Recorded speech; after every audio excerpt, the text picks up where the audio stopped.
Kali ini kita akan bercerita mengenai satu perusahaan yang saya yakin Anda sudah tahu, namanya Huawei.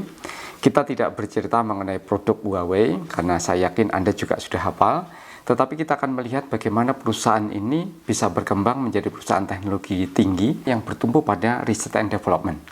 Huawei, kita tahu secara konsisten setiap tahun itu selalu mengalokasikan budget untuk R&D itu sekitar 20-25% dari revenue. Tahun lalu totalnya sekitar 192,8 miliar yuan, atau kalau dalam dolar sekitar 28,2 miliar dolar.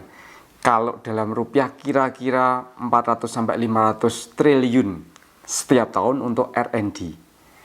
Kalau kita lihat dibandingkan dengan perusahaan-perusahaan sejenis, yaitu perusahaan yang memproduksi consumer service dan juga perangkat seperti Ericsson, Nokia, Samsung atau Apple, alokasi anggaran dibandingkan revenue tadi itu Huawei terbesar. Tahun lalu sekitar 20,8. Kemudian kalau kita lihat jumlah pegawai, saat ini Huawei itu jumlah pegawainya sekitar 213.000 orang. Yang menarik, 114.000 itu adalah peneliti yang bekerja di R&D-nya. Jadi setengah lebihnya itu peneliti dari pegawainya. Termasuk ada sekitar 5.900 orang yang bergelar PhD. Jadi penelitian-penelitian tingkat tinggi. Dari sana kemudian kita akan melihat bagaimana hubungan antara universitas dan juga perusahaan. Ini sejalan dengan triple helix yang sudah kita bahas dari episode pertama mengenai hubungan antara industri, universitas, dan pemerintah. Baik, sebelum jauh kita akan melihat bagaimana Huawei itu berdiri.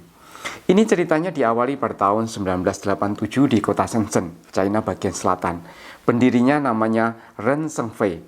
Pada waktu mendirikan tahun 87 itu usianya sekitar 44 tahun. Pak Ren ini lulusan dari Chongqing Institute of Civil Engineering and Architecture. Kalau sekarang ini menjadi Chongqing University. Pada waktu mendirikan Huawei, modal yang digunakan sekitar 21.000 yuan. Awalnya Huawei itu bisnisnya adalah distributor perangkat telekomunikasi. Pada tahun 90-an, perangkat telepon itu mulai dikenal di China dan jumlah pelanggannya itu meningkat pesat, terutama di perkotaan besar dan kota-kota pendukungnya. Pada saat itu, perusahaan telekomunikasi yang banyak dipakai atau perangkatnya banyak digunakan di China adalah perusahaan-perusahaan dari barat seperti Ericsson, Nokia, Nortel. Huawei ini, Pak Ren ini melihat peluang bahwa di kota-kota kecil atau kota-kota pedalaman belum banyak perusahaan-perusahaan teknologi dari luar itu yang masuk. Nah, kemudian tahun 93 itu Huawei memproduksi satu perangkat sentral telepon otomatis yang diberi nama CNC08. CNC itu kependekan dari City and Countryside. Jadi daerah kota, kota kecil begitu dan pedalaman.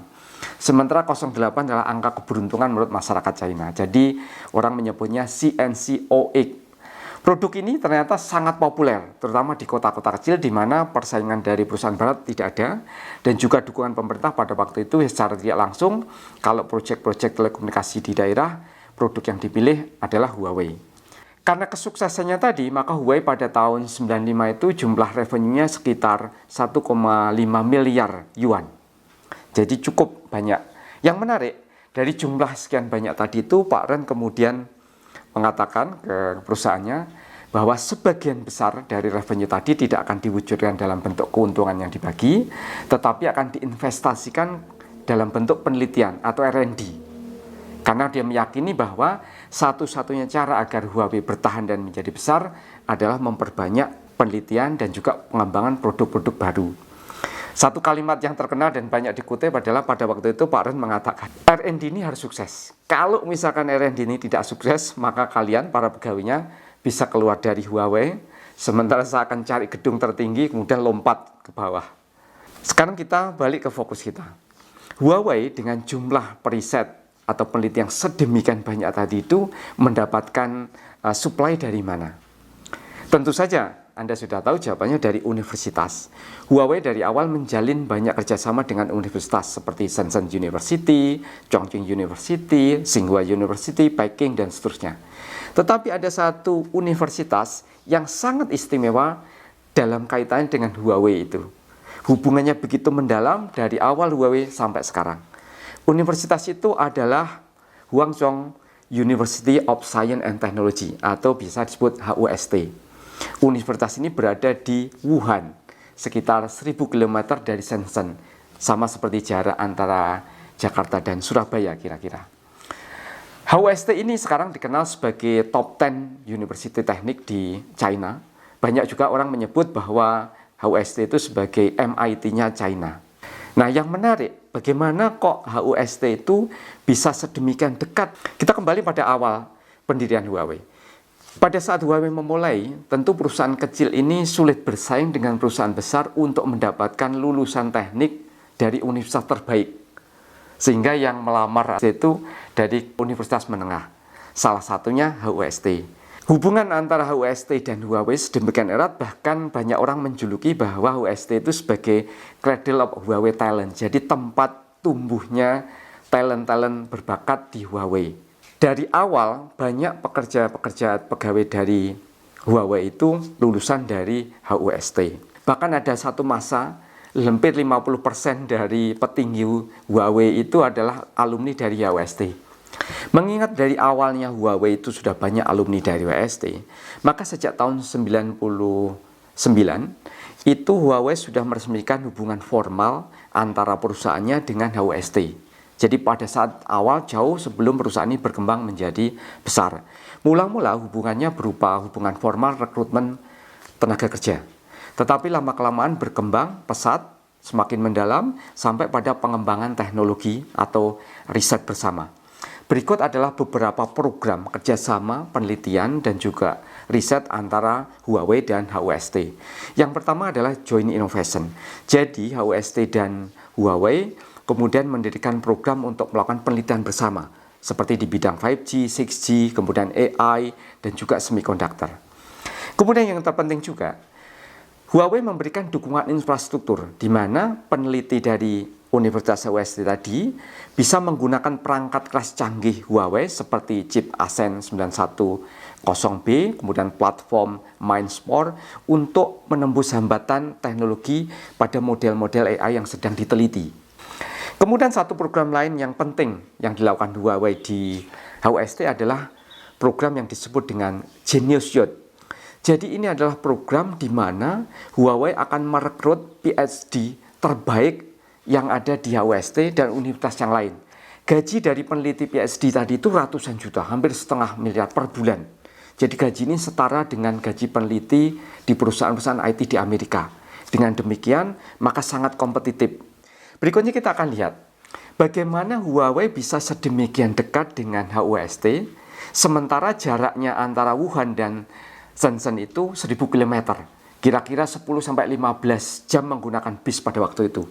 Saat itu pada pertengahan 2000-an belum ada kereta cepat. Huawei kemudian membangun satu pusat riset dunia yang disebut Huawei Wuhan Research Institute di tempat yang dekat dengan HUST tadi. Jaraknya kira-kira 10-15 menit. Jadi memang dengan sengaja Huawei berinvest untuk mendirikan pusat teknologi atau pusat riset yang sangat dekat dengan kampus, supaya akan mendekatkan sivitas akademika kampus.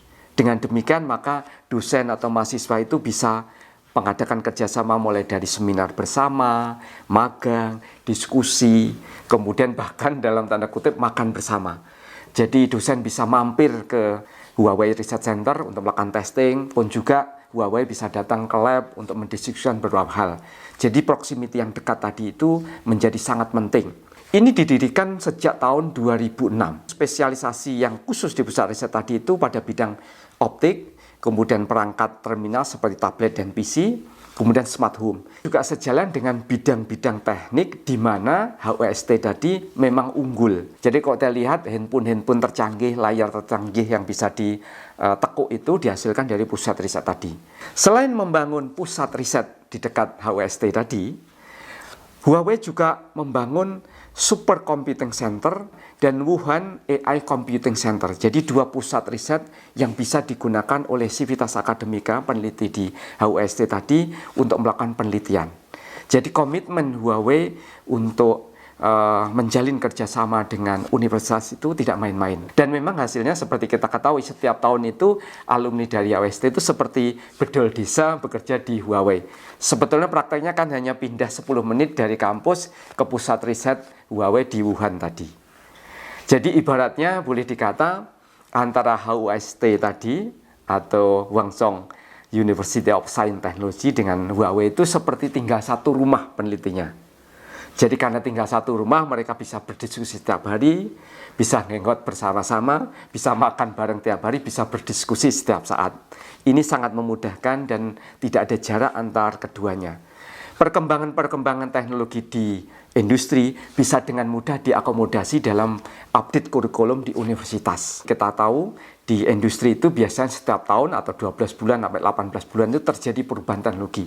Sementara kurikulum universitas kalau hanya secara reguler 5 tahun tidak bisa mengejar perubahan teknologi tadi. Tetapi dengan hubungan yang erat tadi, maka adopsi perubahan kurikulum di AWST menjadi lebih real dan lebih cepat.